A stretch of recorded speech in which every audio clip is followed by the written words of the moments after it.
Lequita Brooks here. I am your social impact speaker and strategist. Welcome to Social Impact Sundays at 6, where we have massive impact that leads to income. And today we have an amazing guest for the social work movement, Stephanie Barbee. She is a holistic social worker and entrepreneur. Welcome, Stephanie. Thank you. Well, thank you for having me. I'm welcoming you to your own show. Oh my gosh. So when I say this is the perfect time of year, we're at the beginning of 2024, and you are the holistic social worker, mind, body, soul, all the things. So tell us about your expertise and what you're doing. Yes, so I am currently a licensed clinical social worker, licensed in the state of Missouri, and I am seeing clients in private practice in that space. And within that, I have a pretty small caseload because my primary focus is clients, but also professionals, the community, etc. So providing education, providing workshops, facilitating conversations, just getting the education out there about being well doesn't have to look any one particular way. I love that because wellness looks so different for all of us. And one of the things that I love sharing with our audience is, so we know where you're at today. Tell us about the beginning of your social work career and what that looked like. So at the beginning of my career, I was already a parent of two. I'd already had a previous career working in a science-related field, and it was a total shift for me to move professionally into this world. I started out really like a deer in headlights. And I will say that I stayed that way probably until yesterday. I just allow myself to really learn and absorb whatever is out there because social work is so diverse. And so I never wanted to be stuck, pigeonholed into one thought or expression of what social work could be. So I started just learning all the different things that social work had to offer. I started out in child welfare. I started out doing providing in-home support for birth parents, individuals who were pregnant or parenting young children and providing them with education and life skills. I switched over and started doing some support with parents who adopted children or were fostering children who had experienced interactions within the child welfare system. And in my private practice, I primarily see Black LGBTQ plus individuals. And so I've had a range of different experiences and learning opportunities and made my fair share of mistakes that I just used to learn and grow and get to this place. That's the cool thing about social work. It's just the versatility of it.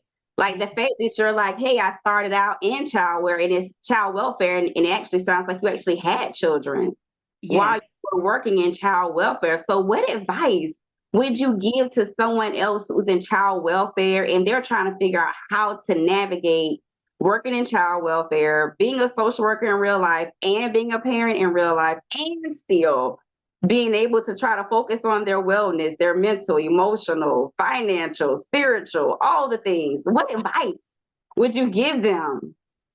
You know, the only thing that we ever have control over is now. And so, what are you doing right now that is setting you up for success? Are you at least envisioning this doesn't have to be my life forever? I've had two long-term careers and I am only in my mid 30s. And so, like, now I don't have to be pigeonholed into this is my forever. I don't know what my forever is like. And I can use now to imagine and create and fantasize. I spend so much time fantasizing about doing something different. And I did it eventually. And so it was very hard when I was there. I was burnt out. I was not well. But I knew that I didn't have to stay that way. And so focusing on now, why am I doing this? What is this for? What is the greater impact of this work? And how am I in this work? How long can I sustain and be valuable in this work? And when I was no longer valuable in the work, I moved right on along. That's really awesome how you were like, hey, this is something that one, I'm being present. So I'm focusing on the now. Yes. Also, I'm being in tune with like how I feel about being in this role. And no, I'm not going to just get up and quit my child welfare role today, but I know I'm feeling stressed. I'm feeling burnout. I'm feeling like there's something more for me. And then at some point, you made that decision to transition once you didn't feel like you were being valued and you knew that there was something else out there for you. Yes. So, what would transitioning look like, or what advice would you give to someone to help them with that transition from child welfare or any other industry to their next? Yes. Transition requires sacrifice. It just does. And so being willing to sacrifice somewhere, whether it's sacrificing time out with friends because you're working your 9 to 5 and building up your practice, whether it is sacrificing getting up a little earlier so that you can get in extra reading or extra classes. Running a business was totally foreign to me. And so like that took a lot of extra education around like marketing and creating the business structures and the policies and the finance and accounting and all the things, right? And so if you are going to transition, it's important to realize that everything is a sacrifice. And so what are you willing to sacrifice? So sacrifice is key. And I know you also mentioned how you had 2 long-term careers at such a young age. Yes. So what was it that inspired you to become a social worker out of all things? So I was first in pharmacy. I was a pharmacy technician and I hated it. It was so boring. It was so monotonous. I was counting 90, 30, 60, 120, 90, 30, 60, 120 over and over and over again. And I had no space to be creative. I had no space to feel like, yes, I was helping people with their physical wellness in a sense, but I wasn't truly helping people have an impact in the way that I desired. And so my first thought was actually teaching. And I was like, oh yeah, I can do this while I'm on. It was really focused towards careers that I could shift to while I was going online so I could continue to work full time, support my family. And then teaching was like, no, you can't do it. You can't move states. And I'm very glad that did not work out because I would have been retired and having a third career by now. But social work came to me. I started with my bachelor's in human services management. And then when it came time to get a master's degree, social work was so versatile. And so social work was where I landed. And landed you have. So going from child welfare to now in private practice, yes, working with, Black and brown individuals on their wellness. Like, so when you work with your clients, what are some of those key challenges that they typically come in with? They're like, hey, Stephanie, this is what I'm looking for support with. Yes. Lots of my clients are looking for support in recognizing how they fit into the world. They have often been the marginalized people, the people who have been forced to the outskirts and have been unseen, unheard, unacknowledged for years and years. Many of my clients have received subpar support from other professionals that weren't aware or aligned with some aspect of them, whether it was their gender identity, sexual orientation, racial identity, or cultural understanding. I even support individuals with diverse spiritual perspectives. So, spirituality beyond religion, that is organized, and it's less people that do that kind of work, just honestly. And so a lot of my clients that are aligned with me are often understanding that other forms have not worked for them, and they really desire a place where they can be heard, seen, supported. Of course, that can look like depression, anxiety. Of course, it can look like problems in relationships, lots of financial challenges given the populations that I work with, and relationship challenges are a lot of the things that my clients kind of primarily come with. And that sounds like that probably can be very heavy, because these are individuals who are aware that for whatever reason, whether it's because of their race, their gender, their sexuality, they feel like they're not being treated fairly in this world, and they are unique. And they're like, hey, where do I even fit in at? And how do I take all of my uniqueness and my amazingness and my gifts and my talents and my strengths and still navigate this amazing world that we live in, but also still be authentic to me? So I can only imagine how heavy that could probably be sometimes as a therapist. So what do you do in order to support your own, mind, body, soul wellness and self-care? Yes. I am a self before service kind of girl. And so before I go into sessions, I am applying some type of ritual that is supporting my wellness, whether it is just simply intending that my energy is clear, grounding physically by kind of wiggling my toes and kind of coming into my body.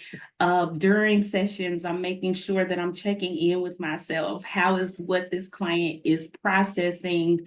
What is it? What impact is it having for me? Is this a me thing? Is this a client thing? I'm super intuitive. And so sometimes I feel my clients in sessions. And so I have to constantly check in. Is this my stuff? Is this their stuff? Is this something I need to speak on? Is this something I just need to understand and process? Like, what is happening here? So lots of presence within the space. And I also, after sessions, I tend to clear my energy. I tend to have incense going during or after my sessions. I have tons of crystals, instruments, and sages around so that my energy stays clear, my environment stays clear. And yeah, I just make sure that I'm well however I can. I try to have water in session or coffee, just different things that help me to be able to check in and see how am I so that I can be my best for them.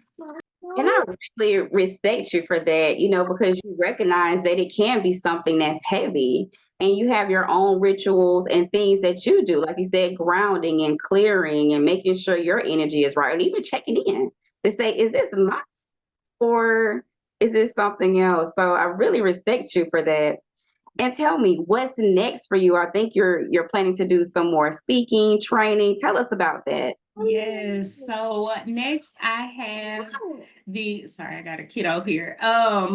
Next, I am planning to continue to expand my workshop facilitation. I have a self-love workshop coming up in February. I will be completing my brain spotting certification by February. I will be presenting at a conference in May, and I applied for a conference presentation here in Missouri for April or May, and so I'm out here. Yes, you are out here and you're doing the things. So, any other last thoughts, advice you would give, to Black and Brown individuals who are feeling marginalized, who are part of LGBTQIA plus, or any other individuals who feel like they're not being seen? What would you say to them? I would say there is somebody out there for everybody. And so if you are receiving support that is not aligned with you or for you, keep looking, keep searching. You are worth finding who and what is aligned for you, whether it is this type of mental health service that is social work or counselor led, or whether it's some other type of healing services, Reiki, yoga, doing things holistically and following your intuition for what you need. Just thank you so much, Stephanie. You are the official holistic social worker. You don't just do it in your own life, but you also support clients with doing that. And I appreciate you for joining us today on Social Impact Sundays at 6. Thank you. Thank you. Thank you for having me. You are very welcome. And once again, I am Lequita Brooks, your social impact speaker and strategist and host of Social Impact Sundays at 6 with our special edition of the Social Work Movement. Make sure you go to thesocialworkmovement.com to get involved. There are multiple ways for you to support the movement and helping social workers be valued, respected, and well compensated. And always remember, you can have even more social impact, money, and time for self-care, family, philanthropy, and travel. Until next week, have an amazing day.